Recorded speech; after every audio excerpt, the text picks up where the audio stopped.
जब से छोड़ी के गइलू हम मस्त बानी हो, अपन काम काज में व्यस्त बानी हो। और बेवफा के अब नानी रेखे के बा, बेवफा के अब नानी रेखे के बा।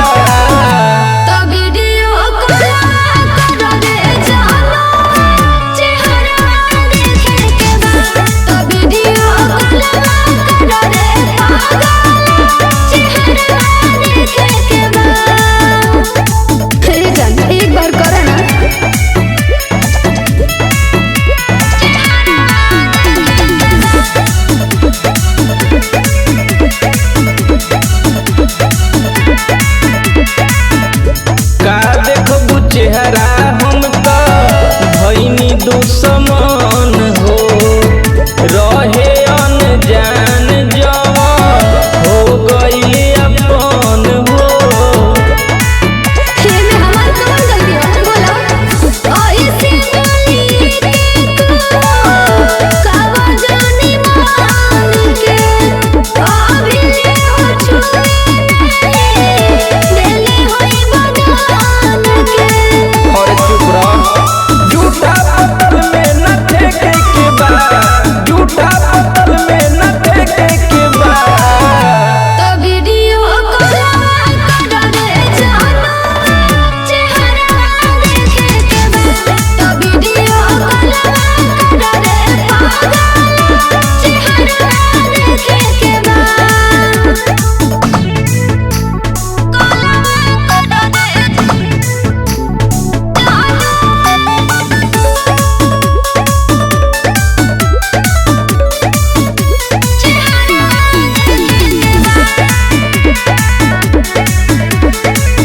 वीडियो कॉल कर ही के परी।